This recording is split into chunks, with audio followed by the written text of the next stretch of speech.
Hello tout le monde, aujourd'hui je vous présente la petite nouvelle. Alors ce n'est pas une carabine air comprimé, certains l'auront reconnu. C'est une 22 long rifle, et il s'agit de la Tikka T1X MTR. Tikka qui vient donc du groupe Sako. Donc très bonne machine, très bonne mécanique. La précision, je vous montrerai ça tout à l'heure. Alors pourquoi je suis parti sur une 22? Bah déjà ça faisait un moment que j'en voulais une. Ensuite la HW90 j'en étais très content. Et c'était limité quand même, disons que là pour le 100 mètres au stand je commence un petit peu à manquer de précision et de pêche. Alors certains vont me demander pourquoi je suis pas parti sur du PCP. Tout simplement parce que je ne voulais pas des contraintes logistiques que ça entraîne, c'est-à-dire devoir dépendre d'un compresseur ou d'une bouteille de plongée à me trimballer au stand ou avant chaque session de tir pour pouvoir tirer. Certains vont me dire il y a la pompe à main, mais bon c'est vrai que la pompe à main pour la capacité d'un réservoir de PCP c'est plutôt compliqué. Ou alors ça va être très long et fastidieux. Autant dire, j'ai pas envie de me taper une tendinite aux épaules, si vous voyez ce que je veux dire. Donc voilà, après je respecte totalement le choix du PCP. J'y ai même beaucoup songé pendant un temps, en ce qui concernait les carabines. Mais c'est vrai que je préférais quand même m'affranchir de toutes ces contraintes, donc je suis parti sur du 22. On prend ses munitions, sa carabine, et c'est parti, on peut tirer. Ensuite pour la lunette, je suis parti sur une Vortex Diamondback, grossissement 4 à 16 x 44. Avec le petit niveau à bulle habituel évidemment. Au niveau des anneaux de montage, on est sur des colis Hawk traditionnels. Et pour le RDS, on est sur du Atec CMM6. Alors pourquoi ce modèle de RDS? En fait j'ai acheté la carabine chez Armurerie Auxerre et sur les conseils de Baptiste, je me suis orienté vers ce modèle car j'en voulais un qui ne baisse pas les performances et qui puisse se nettoyer facilement. Donc il m'a conseillé de mettre celui-ci car il ne réduisait pas du tout la précision et effectivement c'est même le contraire. Avec la Tikka et les munitions que j'utilise, il améliore même la précision. Au passage, je te remercie Baptiste et gros big up à toi et à toute l'armurerie Auxerre. Pour le BP, on est parti sur du Zeadio carbone classique.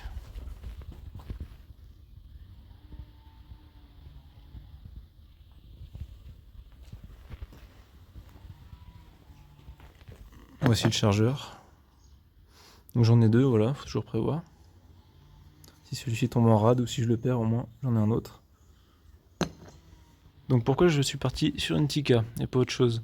Alors je me suis renseigné énormément sur les forums et effectivement elle ressortait très souvent avec la Bergara, il y avait Sako, il y avait CZ évidemment, et Tikka ressortait tout le temps en tête de liste avec ces carabines là. Le mécanisme est très fluide, donc là elle la remet en sécurité. On n'a rien dans la chambre.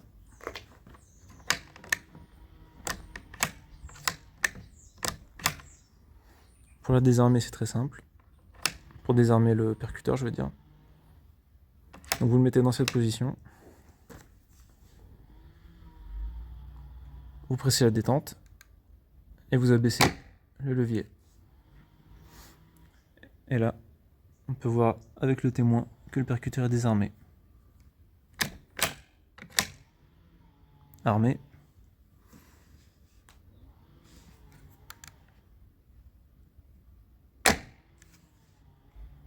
Désarmé. En faisant comme ça, vous préservez le percuteur et l'entrée du canon. Bon bah écoutez, je crois que maintenant il est temps d'aller faire un petit test sur cible, vite fait, histoire de vous montrer ce qu'elle a dans le ventre. Alors au niveau sonore, vous allez voir que c'est vraiment pas déconnant. Avec le RDS, elle fait même moins de bruit que ma carabine à plomb HW90. C'est assez stupéfiant. Alors pourquoi? Parce que déjà le silencieux est très efficace. Et parce que j'utilise des munitions qui sont subsoniques dans la Tikka. Principalement les SK Standard Plus, ce sont mes favorites. C'est avec celle-ci que je fais le meilleur groupement en général. Et elles sortent dans les 320 ou 330 mètres secondes par là. Donc on est en dessous le mur du son, donc très très discret. Allez, on va faire un petit test.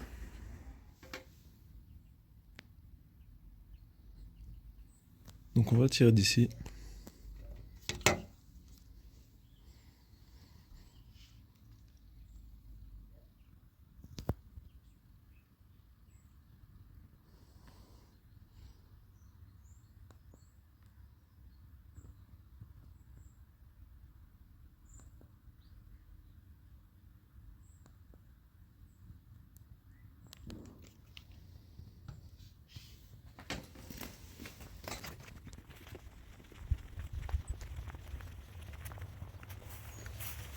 Donc au passage, voici mon nouveau stand de tir avec des parpaings en U.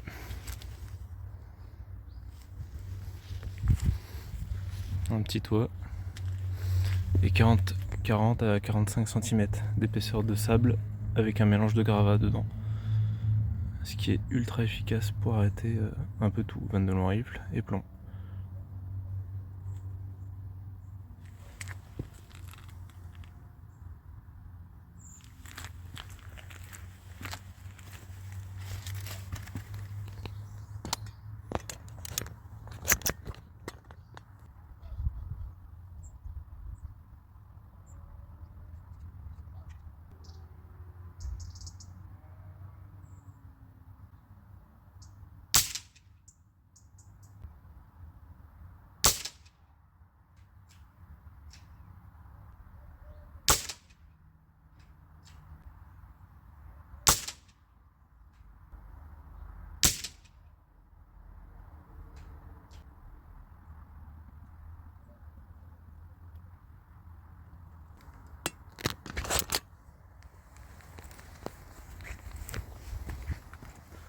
Alors à 31 mètres, voilà ce que ça donne. Ça c'est une douille.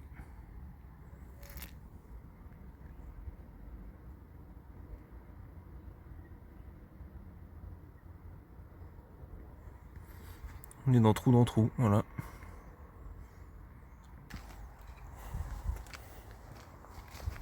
Alors voilà pour ce petit essai rapide à 30 mètres, histoire de vous montrer les capacités de la carabine avec cette configuration. Donc voilà notre carton. Comme vous l'avez vu, hein. C'est balle sur balle. Donc j'avais fait d'autres tests avec la Tikka. Évidemment la petite pochette qui va bien pour garder les traces des bonnes configurations et des bonnes cartouches qui vont dedans. Perfectionnisme quand tu nous tiens. Donc ça c'était le premier carton que j'ai fait avec la Tikka dès que je l'ai déballé. À 30 mètres, 5 coups. Le canon n'était pas rodé encore, mais on voit que c'est pas un problème, hein.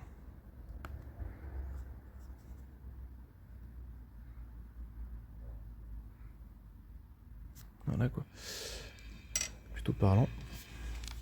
Ça, c'en était un autre aussi à 35 mètres. Donc on est à peu près pareil. Voilà la différence avec des CCI standards. On s'aperçoit que les CCI vont moins bien dans le canon de la Tikka. Enfin, d'après mes tests. Ensuite, on passe sur du 50 mètres.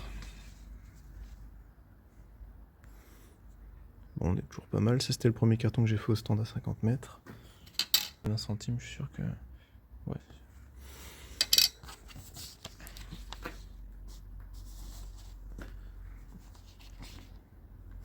Voilà un petit comparatif après. Les SK standards toujours à 50 mètres. Avec les SK semi-auto.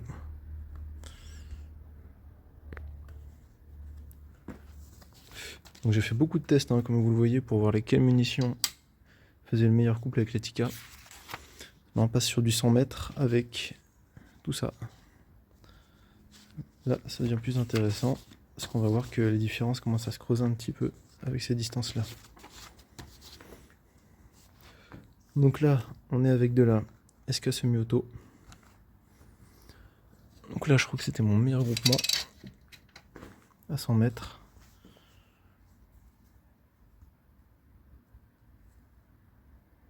En zoom x14. Voilà, c'est une pièce de 2 €. Donc c'est à l'HW90. Malheureusement, je n'ai jamais réussi à faire ça avec. Après, bien sûr, c'est pas la même bécane. Là, on est sur de la SK standard.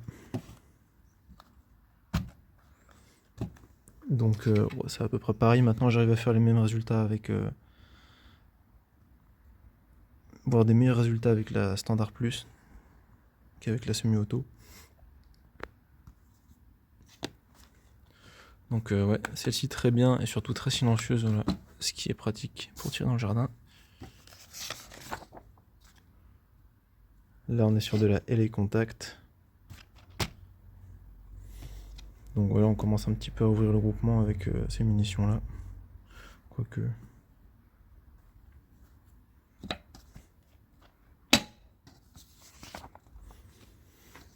Là, on est sur de la long range. Pas mal aussi, mais un peu plus de flyer, enfin un peu moins précise. Et les CCI, bon alors là c'est open bar. Hein. Là ça s'ouvre pas mal. Mais on voit quand même que ça fait un joli petit rond. Jolie constellation. Avec deux au milieu. Il y en a un qui s'en va ici. Voilà, la CCI, comme j'avais vu sur mes autres essais avant, comme vous avez pu le voir, vaut moins bien dans la Tikka. Alors ça, j'ai pas eu l'occasion de le tester encore, c'est la SK High Velocity. Elle développe pas loin des 200 joules, je crois. Comparé à celle-ci qui développe dans les 130-140 joules. Alors faut se méfier parce que dans le monde de la vente de long rifle, la vélocité n'est pas forcément en termes de précision, au contraire. Donc vous l'avez peut-être remarqué en début de vidéo, il y a quelque chose qui a changé sur la Tikka. Et oui, j'ai dû faire la vidéo en 2 fois.